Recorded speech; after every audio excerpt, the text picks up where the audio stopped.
Kavaite anom le report pelok don asang chakop mai del ana hey hydraulic jack lian pui mai hi an down do na he tu na hian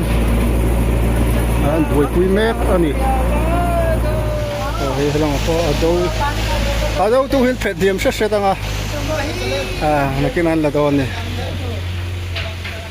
okay बड़े भाई हमारा आपका उम्र लग जाए आपका उम्र मेरे को लग जाए ना ओले clear tu du takte chi bai lewe ku voin hi April ni som ni pakhat san hi som ni panga thotan ni ani ei tu na kanom na hi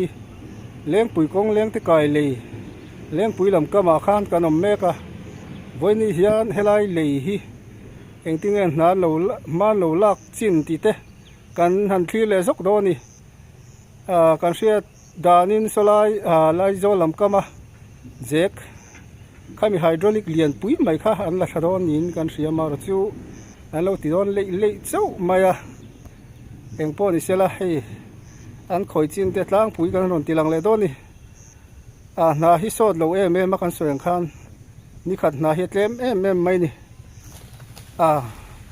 kha toking kan ron tilang reng do na asong la son rot te cement den chhun huna phezon labor tam jok ten on lut don ning kan sia mu nom lo mo an thlen chin te kan on pholang fo don ni kan video kan channel ate mi lo chang thin tur kan ngen cheu ni bul tanga top thlen khan mi lo sak tur kan ngen cheu ni hey hydraulic jack lian pui mai hi an down do na he tu na hian an doi pui mek ani so lam pang po so an way meka an down chung not poi rei do na kan tluan le manang mo he la hian an way lam hen khoi mol pol on boka tiang chu ni he la hian chop nok rup maya ti la hen kong thar mania kan ron ti lan to kha an zo to bok ani hui hi an la lip lo he hui li don hi chuan kan soyang khan ani hi ani zek lian pui hi an lak thla khuna chuan hemi le hi ai nga tu dik tak ai nga huna chuanin hemi hui te po hin clip do na tu nei chuan ei hydraulic jack na la do la tang khom tru maya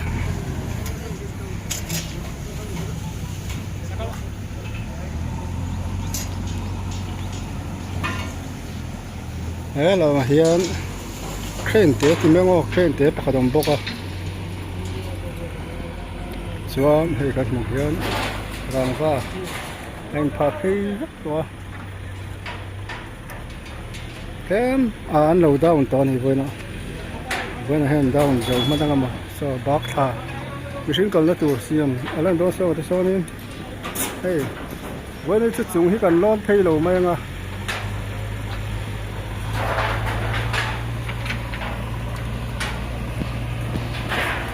motor alun khop mai hey heng te pohila sem hoi vek tur la nia nakina abante ruite jong hila sem hoi vek tur nia ma ju tuna kan soyang khan khomi le ke na khula khona lain hun fel thap ma chonin ala sem hoi theilo ni lain pot khom vek kan ti kha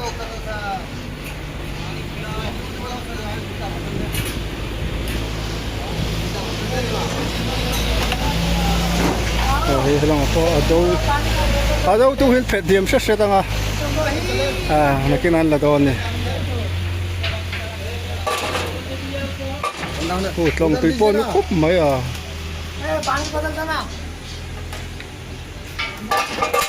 Kavaite anom le report pelok don क्या नाम है रे भाई village coconut गुरु सेमी ले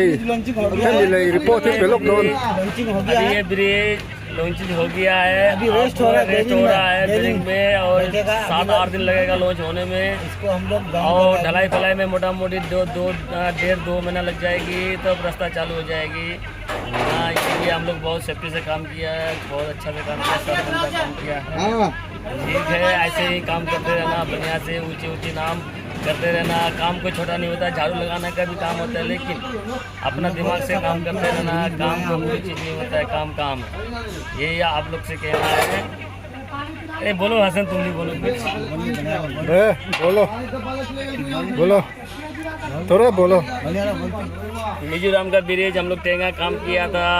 बिचुम केमी अरुणाचल जो पीन स्टॉक में जो बना था,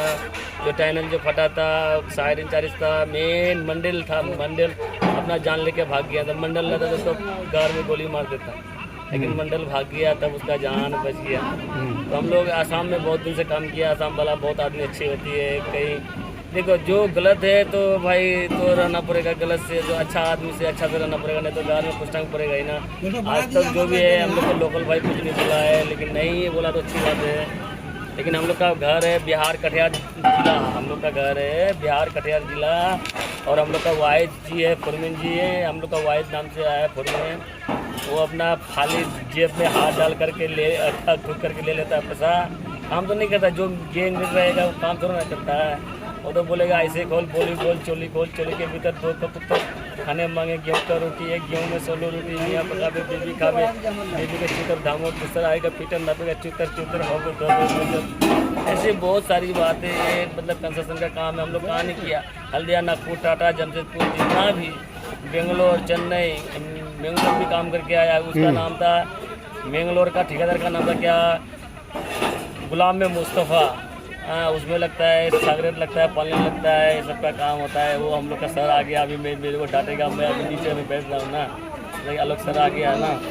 10-12 दिन में बेरिंग में बैठ जाएगा, फिर रेलिंग में आदमी जा सकता आ सकता है, गाड़ी नहीं आएगा। जब तक ढलाई नहीं होगा तब तक गाड़ी नहीं आएगा ना।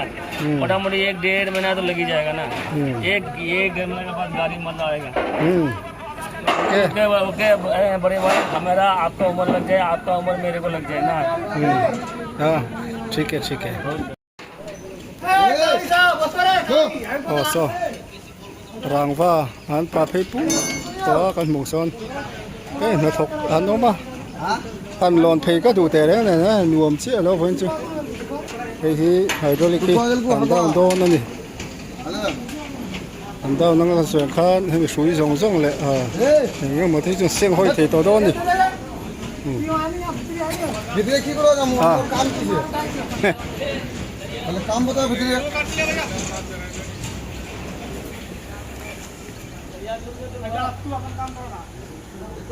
hei heng lai te hi an de na nu an wal ding na nu thlia thu am na hei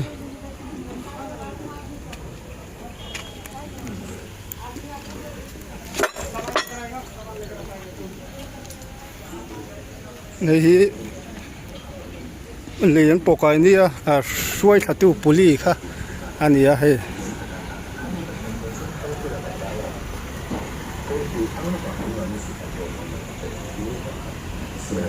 poi chang kai le to lo ni tu na ta chon motor a than ni ve ko mai hei an ni telin man sot ve shet ani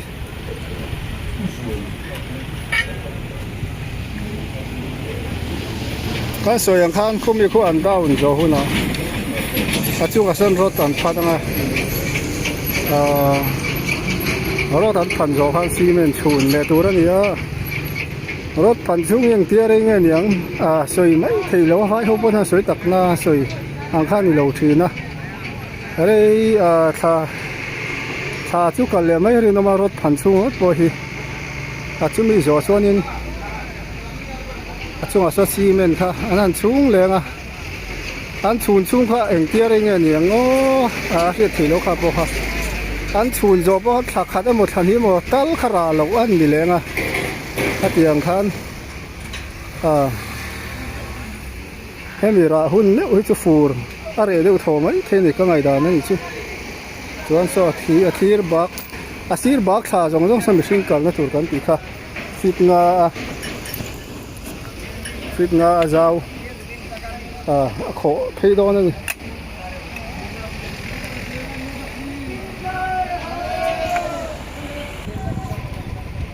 ei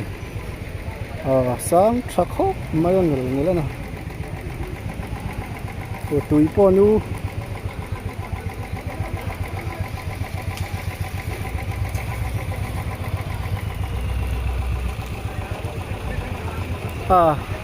khá to có tí lan rêu rêu còn tôm chuyển đó nè chặt vụt vụt thì nó còn sửa khăn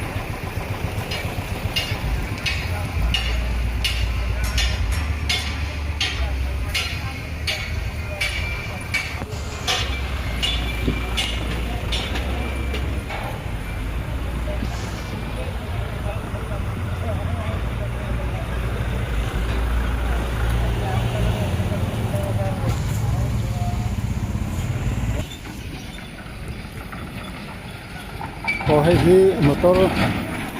akal na hey alo adi ka polo he le deu to hey hi kan so khan sen hoi hết tu lan ya hey so hi ti la khan motor kal na kha hi lai han tlan chual rui ngai lo khan ra hi nom to ni voi na hianin heavy hydraulic key and down down an tia kan han kala maro chu na hi sot lo em kan ti kho so yang he ni lo da ka khat ni khat na hi eng ma ni lo ko kan ei hela hi an lo rap bel ve hun to mai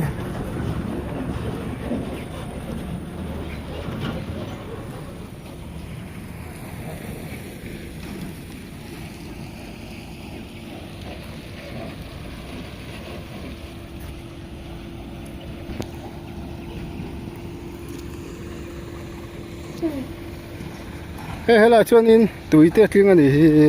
an han khuwa cha ta ka chuan an khuwa phui ta ka chuan tui lo tling pu ma he chen na tham deuh tho ni hi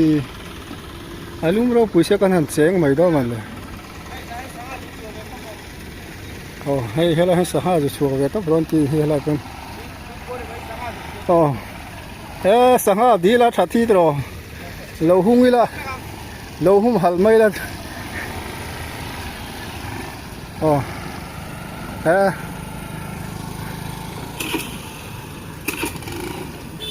cam lệ lo mà sao còn cam lệ lo còn rây đâu thế tối thế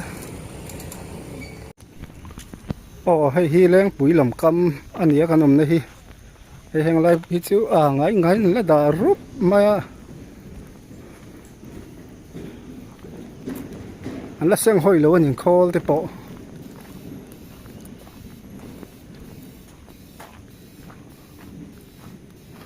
so yang khan na shui te le kho then khan seng hoi du jo somi seng hoi du jo somi le so a thu dan tu dik tak ada bak anga ya chumi ma chuanin hei shui ve hi a seng hoi le thi lo ti kha kan riang hei hela hian hei khai na shui le khai phe ni shui kha ni hei thil thar te chiam om lem lo a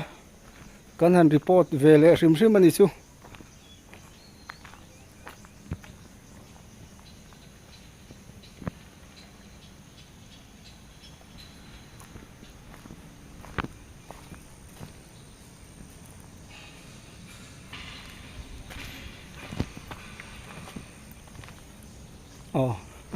tham ran kan han la lenga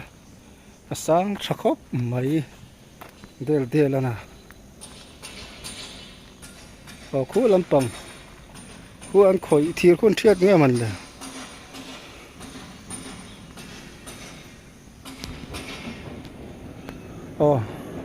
hei voin